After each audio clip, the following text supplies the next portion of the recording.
Delitos sexuales y contra el libre desarrollo de la personalidad. Buen día, jóvenes.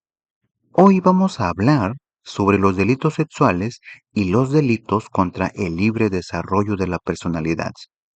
Sé que al escuchar esto, algunos pueden sentir que es un tema incómodo, y los entiendo, pero precisamente porque es incómodo es que necesitamos hablarlo aquí, con mucho respeto y con apertura, porque si no lo aprendemos aquí,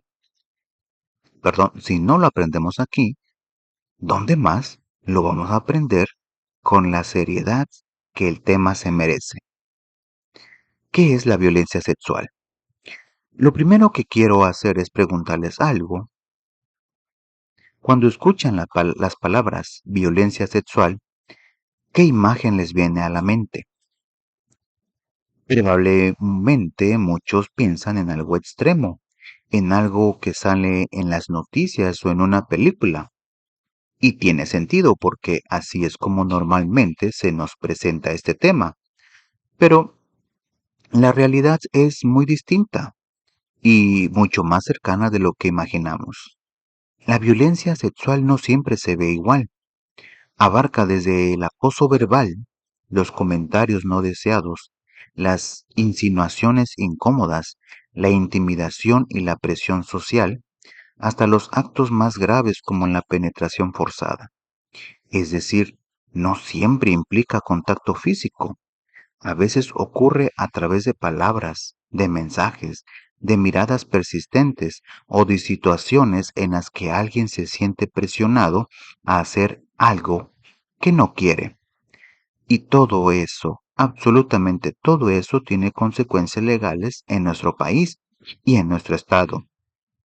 Hoy vamos a revisar algunos de esos delitos tal como lo contempla el Código Penal del Estado de Veracruz, que abreviaremos como CPEV. El delito de violación. El primero y más grave de los delitos que vamos a revisar es la violación, contemplada en el artículo 184 del CPEV.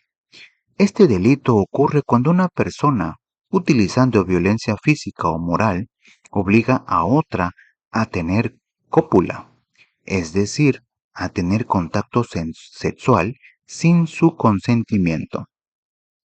Ahora bien, quiero que entendamos algo importante. La ley no solo habla de un tipo de acto, también se considera violación cuando alguien, usando la fuerza física o moral, introduce por vía vaginal o anal cualquier objeto o parte del cuerpo distinto al pene, y esto aplica sin importar el sexo de la víctima, sin importar su edad, sin importar ninguna característica particular. ¿Por qué es tan importante entender esto? Porque a veces existe la idea equivocada de que la violación solo puede ocurrirle a cierto tipo de personas o en ciertas circunstancias. La ley es muy clara. Cualquier persona puede ser víctima y cualquier persona puede ser responsable. Ahora, hay situaciones en las que este delito se vuelve aún más grave. La ley llama a esto violación agravada. Y ocurre cuando, por ejemplo, se le suministra a la víctima sin su conocimiento alguna droga, estupefaciente o cualquier sustancia que le impida defenderse. Piensen en eso un momento. Hay personas que aprovechan la confianza de alguien para drogarla y abusar de ella. Eso no es solo una traición, es un delito que puede costar hasta 30 años de libertad. También se agrava cuando el agresor se aprovecha de una posición de confianza, de superioridad o de autoridad sobre la víctima.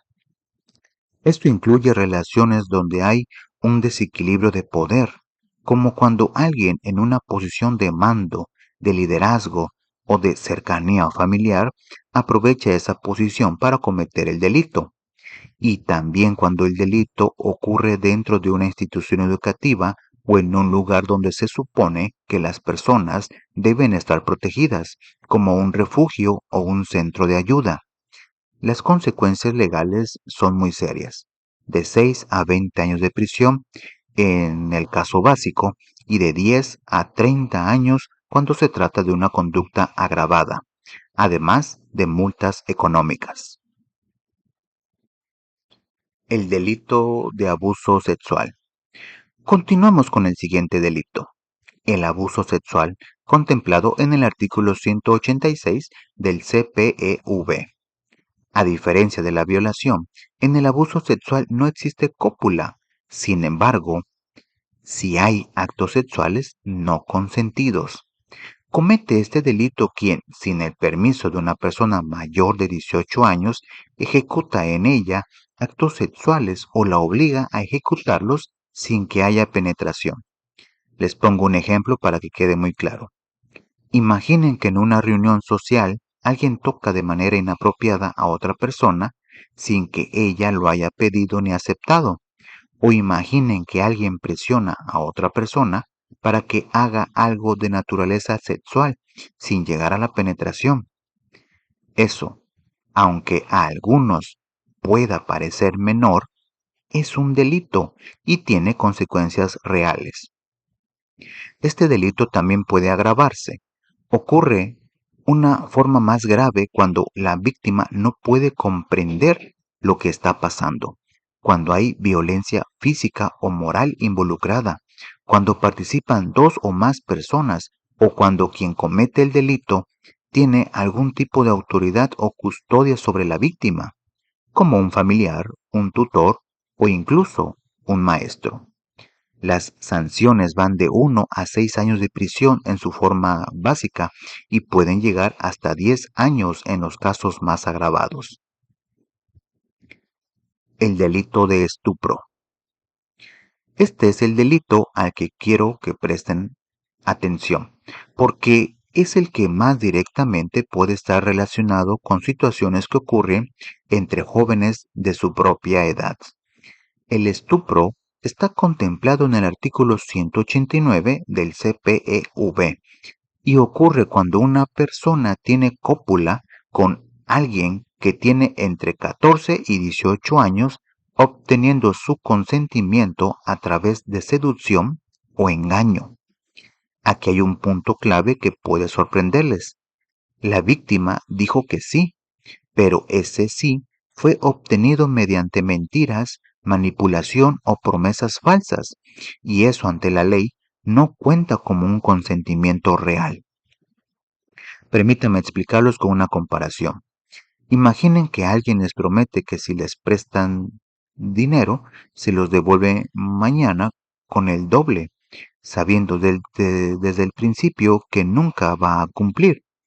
Ustedes dijeron que sí, pero los engañaron. Ese acuerdo no es válido. Lo mismo pasa aquí. Si alguien miente o manipula para obtener un acto sexual, ese consentimiento no es legítimo y el acto se convierte en un delito. ¿Sabían que convencer o manipular no son lo mismo? Convencer implica presentar razones verdaderas para que alguien tome una decisión libre. Manipular implica distorsionar la realidad para obtener lo que uno quiere. Y cuando esa manipulación se usa en el ámbito sexual sobre una persona joven, estamos hablando de un delito.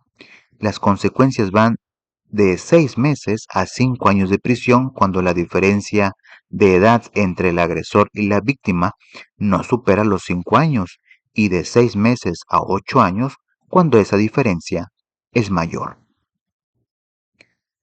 El delito de acoso y hostigamiento sexual. Ahora vamos a hablar de los delitos que, a diferencia de los anteriores, pueden ocurrir todos los días, en contextos aparentemente normales y que muchas veces se normalizan sin que nos demos cuenta. El acoso y el hostigamiento sexual están contemplados en los artículos 190 y 190 bis del CPEV.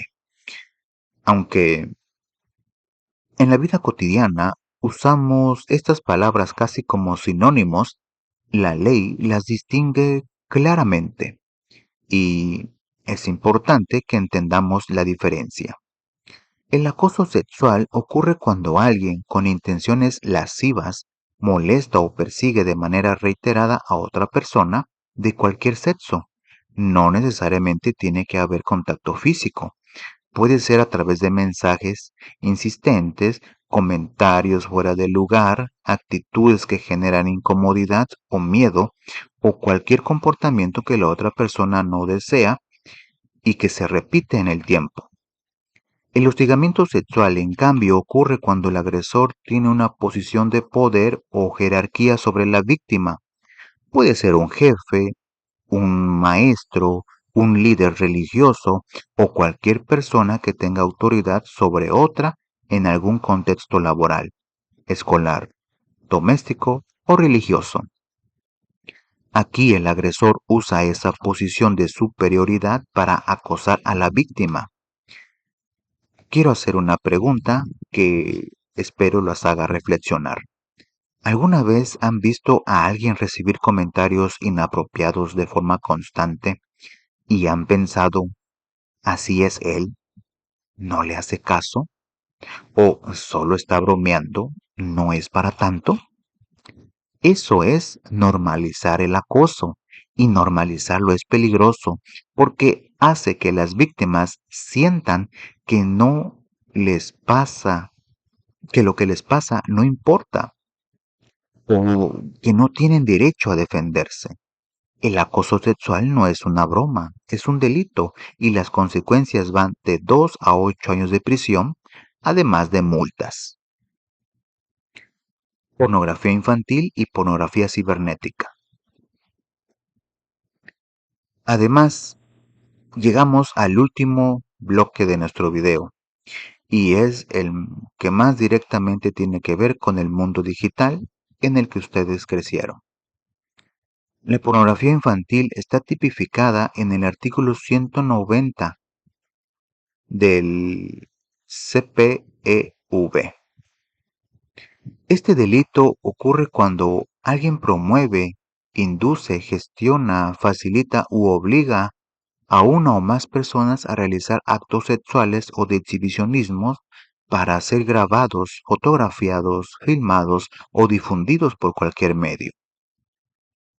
Cuando la víctima es menor de 18 años, las consecuencias son especialmente graves.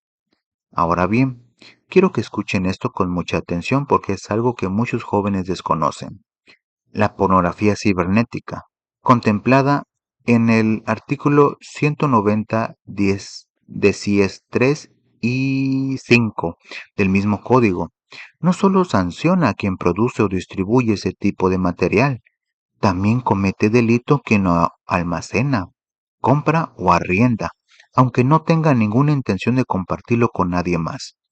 Es decir, si alguien les manda por WhatsApp, por Instagram o por cualquier otra plataforma una imagen o video de contenido sexual en el que aparece un menor de edad y ustedes simplemente la guardan en su teléfono, ya están cometiendo un delito, aunque no lo hayan pedido, aunque no lo hayan compartido. El solo hecho de tenerla guardada es suficiente para que la ley los considere responsables. ¿Sabían eso? La mayoría de los jóvenes no lo sabe, y esa ignorancia puede tener consecuencias muy serias, de 6 meses hasta 12 años de prisión, dependiendo del tipo de conducta. Además, la ley también sanciona a quien permita que un menor de 18 años acceda a través de Internet u otra tecnología a material pornográfico en centros de renta pública o lugares similares. El mensaje aquí es claro. En el mundo digital también hay límites, también hay leyes y también hay consecuencias reales. La pantalla de un celular no protege a nadie de la responsabilidad legal. Muy bien, jóvenes, ya hemos llegado al final de nuestro video. Hoy revisamos juntos 5 tipos de delitos contemplados en el Código Penal del Estado de Veracruz: la violación, el abuso sexual, el estupro, el acoso y hostigamiento sexual y la pornografía infantil y cibernética. Pero más allá de los artículos y las sanciones, lo que espero que se lleven de aquí hoy es algo mucho más profundo. La violencia sexual no siempre se ve como en las películas, no siempre hay un extraño en un callejón oscuro. Muchas veces ocurre entre personas conocidas, en entornos de confianza, en conversaciones de WhatsApp, en reuniones con amigos, y precisamente porque no siempre es obvia, es que necesitamos aprender a reconocerla. También aprendieron hoy que el consentimiento es la clave de todo. Cuando alguien no quiere, cuando no puede entender lo que está pasando, cuando fue manipulado para decir que sí, no hay consentimiento real. Y sin consentimiento, cualquier acto sexual es un delito. Y aprendieron quizás por primera vez que en el mundo digital también existen límites legales muy serios y que guardar cierto tipo de material en el teléfono puede tener consecuencias que nadie esperaría. Conocer la ley no los convierte en abogados, pero sí los convierte en personas más conscientes, más responsables y más capaces de protegerse y de proteger a quienes les rodean. Para terminar, quiero dejarles una idea que espero que los acompañe más allá de este salón. Saber lo que está mal es el primer paso para no hacerlo. Saber lo que está prohibido es el primer paso para exigir que se respete. Y hablar de estos temas, aunque sea incómodo, es el primer paso para construir una sociedad más justa y más segura para todos. No guarden silencio si ven que algo no está bien. No minimicen lo que alguien les cuente y nunca olviden que tienen derechos, que esos derechos están escritos en la ley y que merecen ser respetados. Muy bien, jóvenes, eso es todo por este video. Recuerden suscribirse al canal, den al botoncito de me gusta, comenten y compartan. Saludos.